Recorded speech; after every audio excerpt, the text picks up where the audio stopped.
DS పార్థవ దేహానికి నివాళులు అర్పించారు మాజీ ఉపరాష్ట్రపతి వెంకయ్యనాయుడు. డిఎస్ రాజకీయాలకు అతీతమైన వ్యక్తి అని కొనియాడారు. మిత్రులు డి శ్రీనివాస్ మృతి చెందారని తెలిసి చాలా బాధపడ్డానన్నారు. ఇక ఎంతో అనుభవం ఉన్న నాయకుడిని ప్రజలు కోల్పోయారన్నారు. ఆనాటి రాజకీయ నేతల్లో మంచి వ్యక్తిత్వం ఉన్న వ్యక్తి డిఎస్ అన్నారు. ఏమాత్రం గర్వం లేకుండా అందరినీ కలుపుకుపోయేవారన్నారు. డిఎస్ కుటుంబంతో తనకు మంచి అనుబంధం ఉందన్న వెంకయ్యనాయుడు డిఎస్ కుటుంబ సభ్యులకు తన ప్రగాఢ సానుభూతిని తెలిపారు.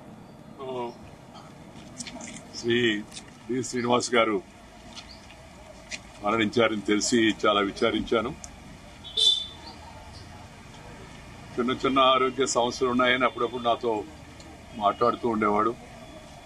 అలాగే రాజకీయ విషయాలపైన కూడా నేను ఉపరాష్ట్రపతిగా ఉన్నప్పుడు అంతకుముందు కూడా తరచుగా కలిసి పరస్పరం అభిప్రాయాలు తెలుసుకుంటుండేవాళ్ళం.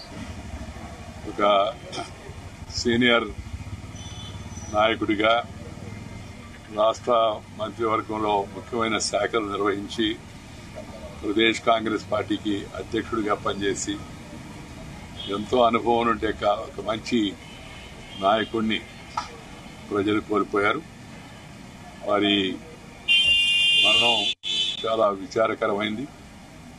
వారి కుటుంబ సభ్యులతో కూడా నాకు సంబంధం ఉంది. ఒక కుమారుడు బీజేపీలో నేను ఉన్నప్పుడే చేరి ఎంపీ అయిన తర్వాత ఇప్పుడు కూడా ఎంపీగా కొనసాగుతున్నాడు. ఈ కాలంలో ఉండేంటికి రాజకీయ నాయకుడికి ఒక రకంగా చెప్పాలంటే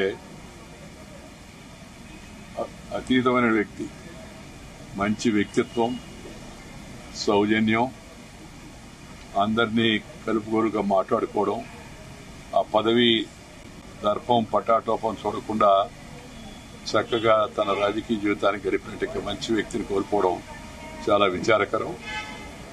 వారి కుటుంబ సభ్యులందరికీ నా హృదయపూర్వక సంతాపాన్ని తెలియజేస్తాను.